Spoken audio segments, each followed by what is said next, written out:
I don't know, I'll say this to start because I feel like it needs to be spoken. And then we'll get to the nitty-gritty tonight. Some of you here need to stop running from the grace of God. And it's going to be up front and say it in a very loving and gentle way. You've been aware of the fact that God in His grace has been pursuing you for some time. And for whatever reason, out of pride or ego or fear, stress or worry, whatever it may be, you've ran from that grace time and time again. And tonight you need to stop running and let the grace of God catch you. And realize that there is nothing greater than being pursued by the Creator of your soul other than when you allow Him to catch your soul. And I don't know who you are. I don't know where you are. But I do know that you're in here. And can I just tell you that when you come to the loving grace of a Father, you have no fear of His judgment or His wrath, because His Son Jesus went to the cross to take all that for you. So no matter how wretched your past is, no matter how much filth you think your soul carries, God stands ready tonight to wash over you with the righteous blood of His Son so that you receive nothing but His grace and His mercy. Now that sounds like a pretty good deal to me. So if you're here tonight and you have been running from the grace of God, don't leave this place tonight still running. Leave this place tonight resting in His love and His mercy and His grace for you. Now let's get to it. We're going to find our base in one of the gospel accounts tonight, and I'll give you a hint. It's not Matthew, Mark, or Luke. So that leaves us with only one option, which is John, specifically chapter 11. So I'll see you guys there here in just a moment. Hidden Algorithms has been the series, and tonight we're going to close the book on it. I really hope that God has used these messages in a powerful way for you personally, and I'm expecting Him to end this in a big way with us tonight. So shake someone next to you and tell them, listen up and lock it in. Listen up and lock it in. God's not done speaking yet. He's got a word for us to receive tonight, and we're going to find that in John chapter 11, starting in verse 1, and God's word says, "Now a certain man was ill, Lazarus of Bethany, the village of Mary and her sister Martha. It was Mary who anointed the Lord with ointment and wiped His feet with her hair, whose brother Lazarus was ill. So the sisters sent to Him, being Jesus, saying, Lord, he whom you love is ill. But when Jesus heard it, He said, this illness does not lead to death. It is for the glory of God, so that the Son of God may be glorified through it." Let's talk for the next few moments we have together about strategizing for optimizing. Algorithms can contain within them what are known as optimization methods. These methods have parameters, in essence, that consider a problem or a scenario, and then they will produce the maximum or optimally desired outcome. In other words, it will give you the best result possible. Now, I need to keep that in mind for the next few moments because we're going to come back to that a little bit later on. But let's get back to the narrative that we just entered into. Jesus and His disciples are off doing kingdom building stuff when a messenger arrives, and they let Jesus know that I've been sent to you by Mary and Martha to inform you that their brother Lazarus has fallen sick and it's not looking good. He's in bad shape, Jesus. Now you need to know that Jesus was very close to this family. They meant a great deal to Him. He would oftentimes use their home as a ministry base when He was in that area, healing the sick and preaching salvation to the lost. He would stay at their house very often. So He had a very, very close, tight-knit relationship with His family. And obviously, Lazarus' condition was urgent. Otherwise, they wouldn't have bothered Jesus with the concern over it. So it would stand to reason, I would think, that Jesus' response would match the level of urgency in the request, which within it implied for Jesus to take action. Basically, they were expecting him to receive the news and then come back to that place to do something on Lazarus' behalf. But things get a little bit strange at this point. So as we jump back into the story, we pick back up in verse 5. It says, now Jesus loved Martha and her sister and Lazarus.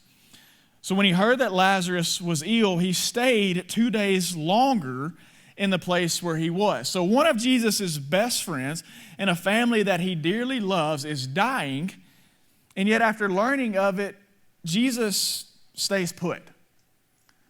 For 2 more days, we're told that he lingers in the same place that the messenger found him in, which seems like intentionally that he chose to do so.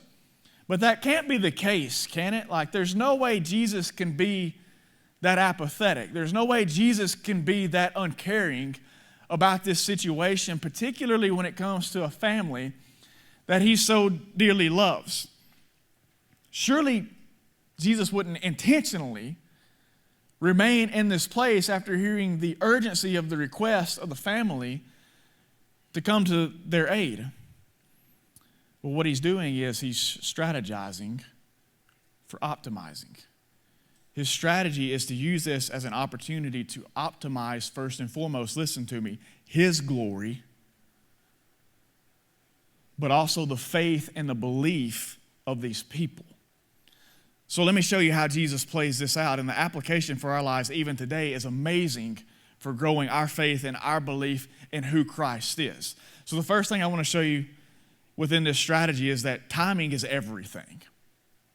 So go back and let's jump back into the story. We're going to pick back up in verse 6 again. So he hears that Lazarus is ill, and he stays 2 days longer in the place where he was. Then after this, he said to the disciples, let us go to Judea again. And the disciples said to him, Rabbi, the Jews were just now seeking to stone you. Are you going there again? And Jesus answered, are there not 12 hours in the day? If anyone walks in the day, he does not stumble because he sees the light of this world. But if anyone walks in the night, he stumbles because the light is not in him.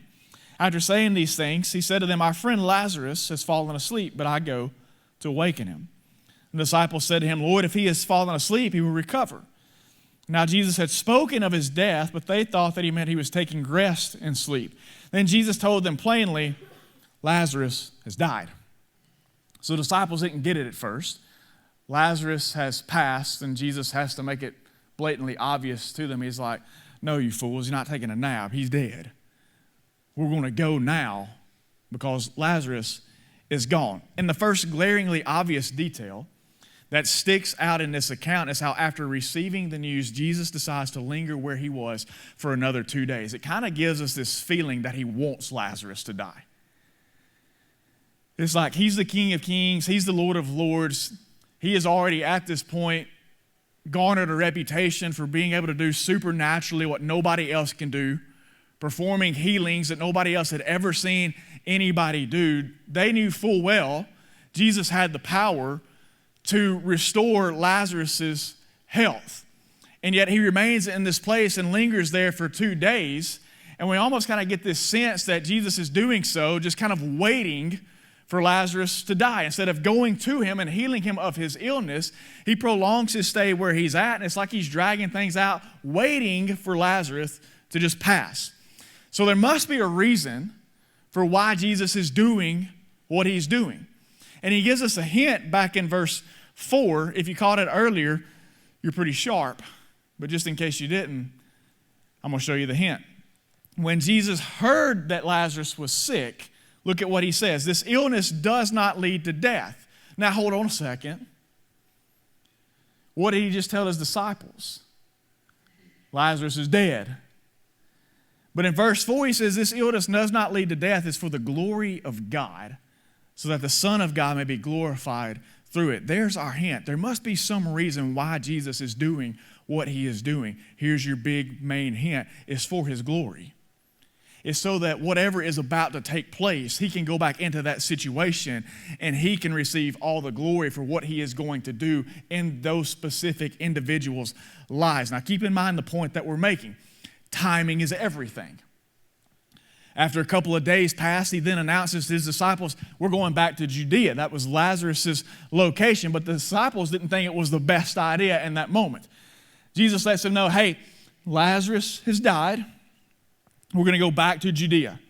And the disciples are like, Lord, let's kind of take a heat check for a second. I don't know if that's necessarily the best idea, because when we were just there, those people were trying to stone you.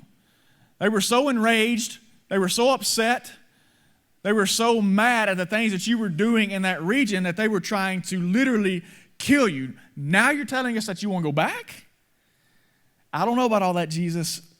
That doesn't really seem like the best timing, I would say. Going back to that place now after those people had just sought to end your life. So once again, I'll say it, there must be a reason why Jesus is doing the things in which he is doing them. Because the funny thing about algorithms is that they're set to be very strategic in their timing, in which they will send you notifications, either typically for updating or for uploading, whatever it may be. Those pings to your phone, and when you get them, they're not random in their timing.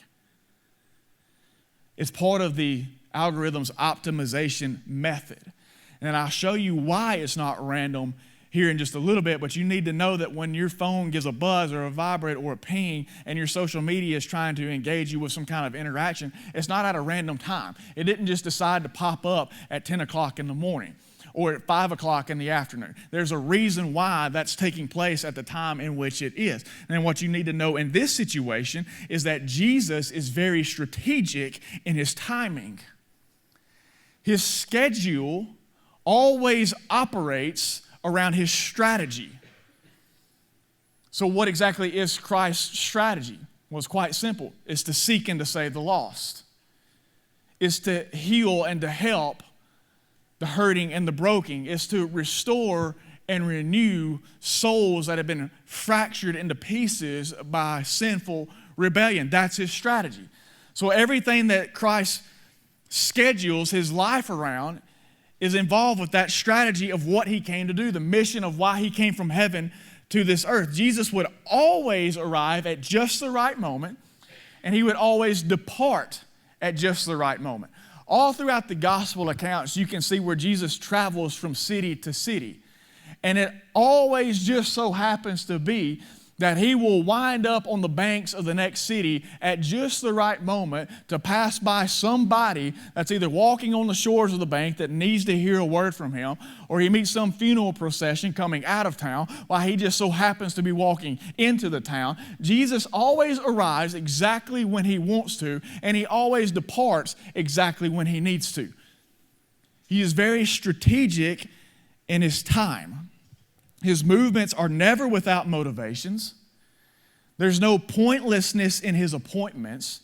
There's no purposelessness in his actions. And even though we may think he does at times, Jesus doesn't need any training on time management.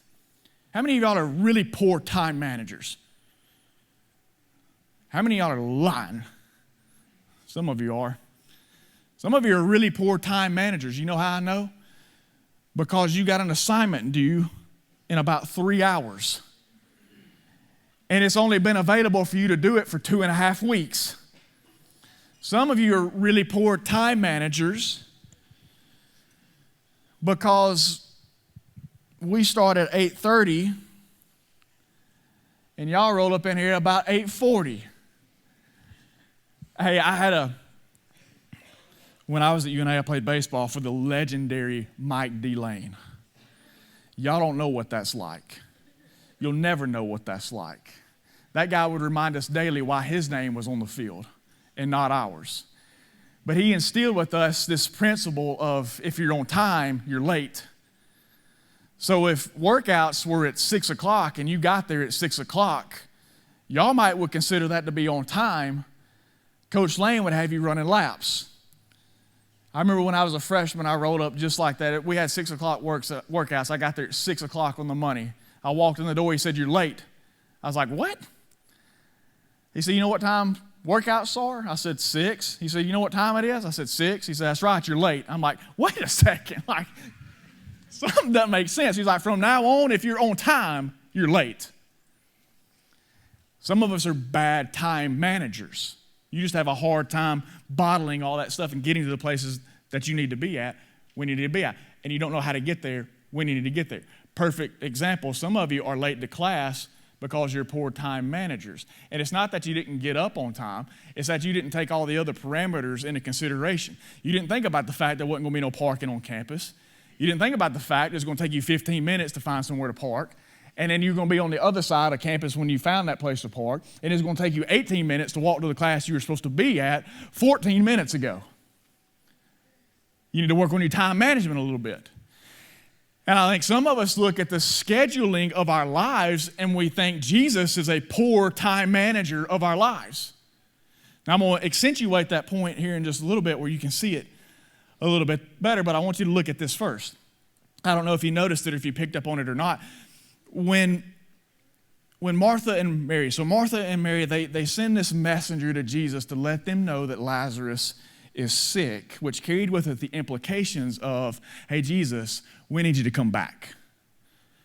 We need you to come over to the house because Lazarus is sick." So when Martha and Mary wanted Jesus to come, he wasn't ready. Watch. When Jesus got ready to go, his disciples weren't ready. "You're going to go back now?" I don't know if that's a good idea. I don't feel like the timing of that's very good. When Jesus finally did leave, everybody that was involved in the situation would have considered him too late. Here's what I'm trying to get you to see. Rarely, if ever, will the timing or the scheduling of your life's events or seasons align with God's. More times than not, he's not going to show up when you think he should or where you think he should within the time frame that you think that he should. Because more times than not, our time frames, our time management does not align with his. That's not to say that he isn't going to show up. That's not to say you're not going to eventually find him in the place that you think that he should be. It just may not happen in the time frame that you think it should happen. And here's the thing, we've got everything timed out. If there is one thing about us as a people, we seem to have everything on a timeline. I'm going to be in school from this point to this point. I've got to be married by the time that I'm 25. I've got to have kids, or at least start by the time I'm 30. Which means I'm into my working career at this point. So I should really be a supervisor or a manager by the age of 35. And then I should have some land and a home built for myself probably by around the age of 38. And if at any point we surpass any one of those time frames without it happening, we start questioning and interrogating God on why it hasn't happened. I thought by now that I'd have my degree. I thought, God, by now I would have a relationship. I would have found somebody that was ready to love as much as I am to give love. I thought by now I'd be in a marriage. I thought by now I would have already started a family. I thought by now I would have already had my own place to live in. We start interrogating, we start questioning God on why things haven't happened when they don't happen within the time frame that we think they should happen in, without ever taking into consideration that his timing for the seasons of our life is different. Maybe you're not in those places yet because he hasn't gotten things ready for you yet. Maybe you haven't gotten a degree yet because he's getting things prepared down the road for you in a different way. Maybe you're not in a relationship yet because he knows if you had one, you'd mishandle it because you're not ready to be in it yet. Maybe you haven't moved out of that place yet that you're in because he knows there's still some people there that need to hear the gospel, and you're the only light in that place to give it to them. You got to start taking into consideration the timing of God upon your life. We want to declare him Lord over all of our life except our time, when that is ultimately the very thing that he should be Lord over the most. A side note, and I don't want this to sound mean, I really don't. I can say this stuff because I had to learn this stuff. And so it was difficult for me, but I wish somebody would have said it to me instead of me trying to figure it out for myself. A little side note. We're not going to spend long on this because I don't want to hurt your feelings. Sometimes we just put our tardiness off on God's timing. I really thought I'd have a degree by now. But at the same time, it's not God's fault you change your major 3 times. Well, I just really thought I would be in a relationship or have a marriage by now, but it's not God's fault that you won't ask her out on a date.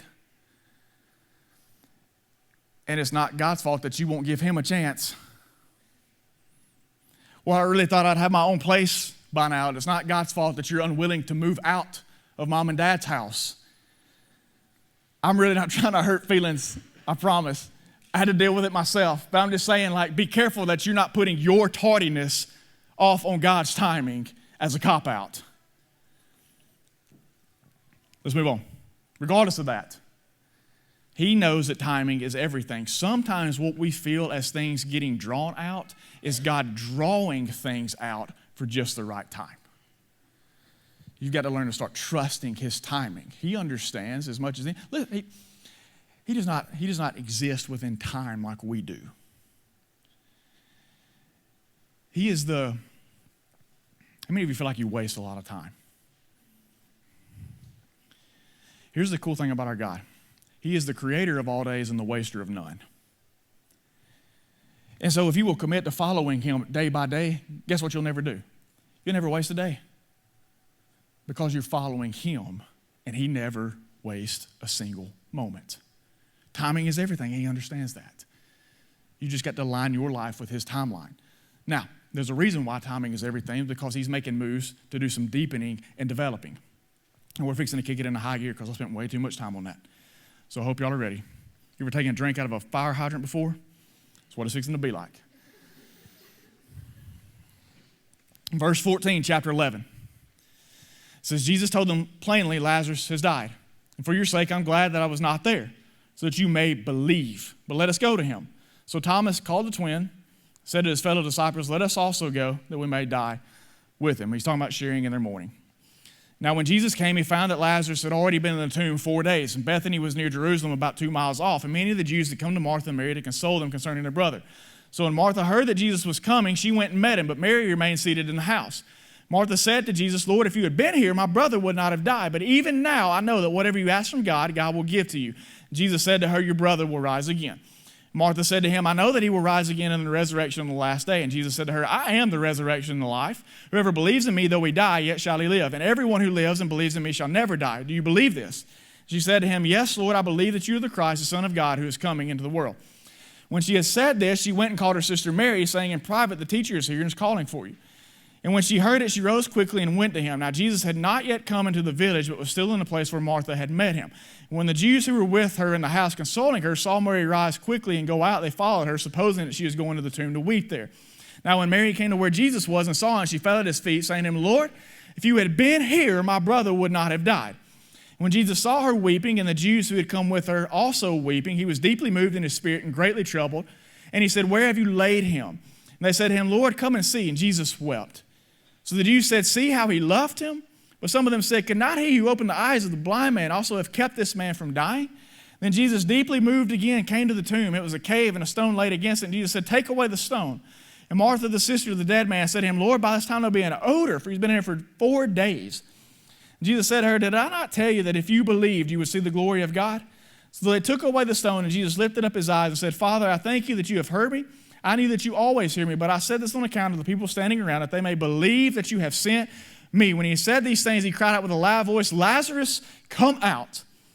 And the man who had died came out, his hands and feet bound with linen strips and his face wrapped with a cloth. Jesus said to them, unbind him and let him go. Jesus is deepening and developing. His timing is everything because he is getting ready to deepen and develop. Well, deepen and develop what? Faith and belief. Remember earlier Jesus said in verse 4, I'm telling you that this does not lead to death, but for the glory of the Son of God, and that he may be glorified through it. All of this is taking place for the glory of God. And then when he informs his disciples that Lazarus has died, he adds on, for your sake, I'm glad that I wasn't there. I'm glad that Lazarus has passed. Why? Because this is going to be for your own beneficial beliefs. This is going to be to greater deepen your faith. Something even greater is about to happen as a result. If I would have went and been with Lazarus while he was sick, I would have healed him of his illness, and it would have been awesome. But since I've waited and since he has then passed, an even greater thing is about to take place. You're going to see the dead come back to life, and your faith and your belief is going to be further deepened in who I am and the things that I have been telling you. Jesus had things timed out perfectly. Why? So that he could be glorified, so that faith could be deepened and belief could be developed, and not just for his disciples.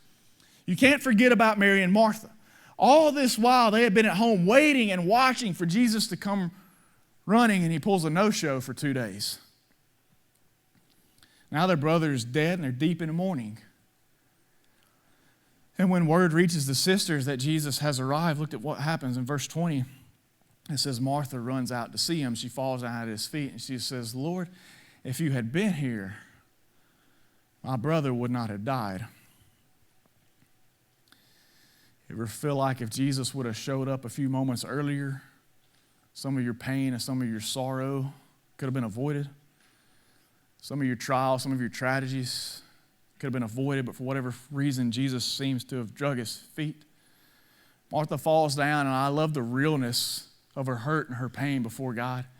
She says, Lord, if you had been here, my brother would not have died. But she doesn't stop right there. She says, but even now I know that whatever you ask of the Father, he will give you. Something interesting about Martha. She's hurt. But I think Martha knew there had to be a reason why Jesus did what he did. Lord, if you had been here, my brother would not have died. But even now I know whatever you ask of the Father, he will give you. I think deep down Martha knew there was some reason, even though she couldn't understand it, even though she could not fathom why Jesus would do what he did. She knew there had to be a reason behind his ways. There had to be a reason behind his workings. Mary, on the other hand, is different. Martha runs out of the house and Mary keeps sitting there. Did you notice? Martha's hurt, but Mary is wounded. Mary's hurt bad. Jesus is coming, and ordinarily Mary would have been the one to run to his feet first and sit down, but Mary's hurt. And when she finally does come out of the house, when she finally does go to Jesus, her response was the same, except it lacked the second half of the response that Martha gave.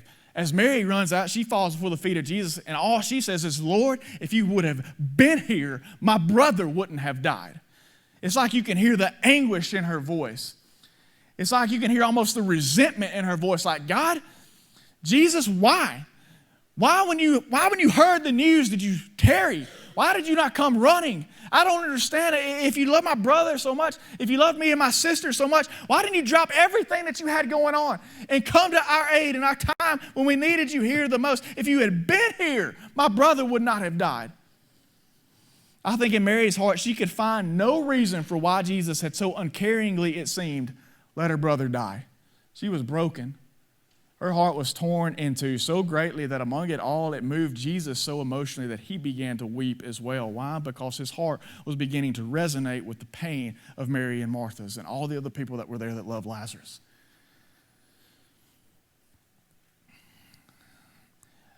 I don't have time to spend on it tonight, but isn't it amazing to see that we have a Savior who relates to us in our deepest pains and emotions?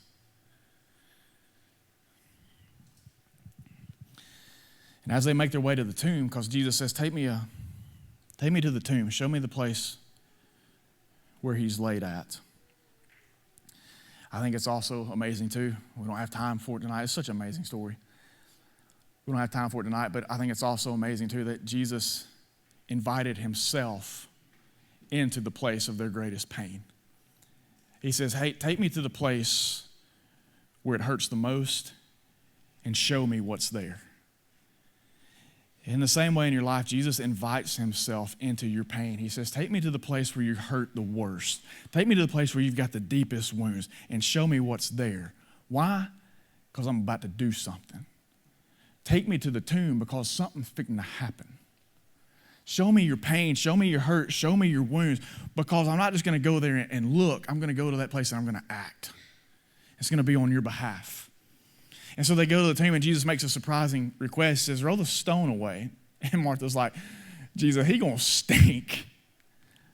Are you serious? You want us to roll the stone? He's been in there for 4 days. He is decomposing. It's going to smell. There's going to be an odor. It also goes to show that Jesus doesn't mind your odor. No matter how bad it may be. No matter how bad the stink of this life may be all over you. No matter how bad the stench of sin is all wrapped around you. He said, I ain't no thing. He's like, I got that heavenly Febreze for that.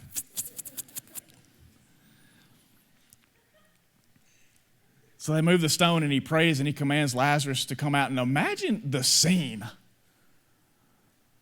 when this guy comes out the tomb. I don't know if any of y'all are into like the zombie stuff or whatever, but had I been there, I don't know that I could have hung around for that. He comes out with the grave clothes on. He's all bound up. He's got his hands wrapped together and his feet. He comes shuffling out of the tomb. I'd have been like, whoa. I don't know what that is. Lazarus, is that you? You better speak up real quick because I'm running back to the house. I'm getting a shovel. And if you don't make yourself known, I'm going to put you back in there real quick. Imagine the scene of the reaction of the disciples and the sisters and everyone standing around. Jesus didn't merely have the raising of Lazarus in mind, though. This wasn't even more so for Lazarus as much as it was for his disciples and the sisters and the other people that were standing around and the deepening of their faith in who Jesus was and the power and the authority that he had over all things. All the while, Christ was strategizing to optimize, to max out, first and foremost, his glory amongst these people, his magnificence, his power over all things, even death, but also to optimize or to max out in growth their faith to levels that it would have otherwise never had gotten to. Listen to me. The deepening of your faith, the developing of your belief in Jesus, most oftentimes comes in the midst of uncomfortable places. But you still got to go to him for that to happen. I know we harped on Mary a little bit earlier. She was hurt. She was broken. Her heart was torn in two. She could not understand why Jesus would do the things that he did. But even in the midst of her not understanding, even in the midst of her uncertainty and her doubt, even in the midst of all her questioning and her pain and her hurt and her sorrow, she still got up out of the house and went and ran to Jesus. So listen, even in the midst of all that, you may not understand. You may not realize why he's late. You may not realize why he's taking as long as he is to do specific things. It may take all that you have to finally get yourself up off of the couch, but at some point in time you have got to run to him. And when you do so, he will deepen your faith in ways that you cannot even imagine. If Jesus doesn't allow Lazarus to die, perhaps nobody in this story has their faith deepened. So listen to me, in the same way, if that family crisis doesn't happen, your faith may not get any deeper. If you don't have to suffer through that injury that could end your career, your faith may not ever go any deeper. If you never feel that loneliness and rejection, your faith may not ever get any deeper. If you never walk through some deep places of depression and heartache, your faith may not ever grow any deeper. Even beyond that, we're told that many more people believed in him afterwards. You know, on your, I know on Instagram, like with a business account, because we can do this with our life page, there's an option there for you to boost your post. You familiar with this? You can boost your post. Now I want to tell you exactly what that does. When you do that, you can boost it to people who like your page and their friends, or you can choose specifically to target other people that aren't aware of your account. Jesus is boosting his post right here. He is strengthening the faith of those who have already liked his page, so to speak, and are following him on a daily basis. But he is also targeting all those around who have yet to believe in him to help them see in the wide open, there is no one like me. I am the resurrection and the life. Here's why algorithms are so strategic with the timing of their updates. I told you I'd give you the why. It's because it has found that within those frames are its and yours greatest opportunity for impact. So within those moments exists the greatest potential for the greatest volume of people to be engaged with whatever it is you want to post, if we allow him to. Christ will strategize the plans and the paths of our lives in such a way that the moments and the seasons of it will bring him the most glory, deepen our faith to depths that it would have never plunged to on its own, and engage the most people with his gospel through our testimony. I'm going to finish up with this. We know it worked, at least for Mary and Martha, in a profound way, because it's not going to be much longer and Jesus is going to be crucified. And at the crucifixion, everyone who has claimed to follow Jesus and be one of his has at this point in time scattered. They're gone. None of the disciples are standing around the cross. They're not there in his death. But you know who didn't scatter? Mary and Martha. They stayed right with him the whole time, even in his death. Now, I wonder why these two women would stick around even when they saw Christ breathe his last. Maybe it's because they had a brother who they saw breathe his last, who laid in a tomb for 3 days and then walked out a little while later. Their faith had been deepened to the point in that even as they witnessed Jesus take his last breath, they recalled him saying, on the third day, the Son of Man is going to come out of the tomb. They never left his side for one moment because their faith had been deepened by what God had allowed them to go through. Even now, Christ is strategizing for those of you who follow him. He is strategizing your life in a way that your faith can be optimized in him if you will submit to following and trusting in his timing for the courses and the plans and the paths and the purposes of your life. And even if you're in here tonight and you don't know who Jesus is, you never had a relationship with him, timing is everything. You think you are here by accident? You think you walked into this place by mistake? His Spirit brought you here so that you can know he loves you beyond anything you can imagine. And he stands willing and ready to accept your soul into that love and that grace and that mercy.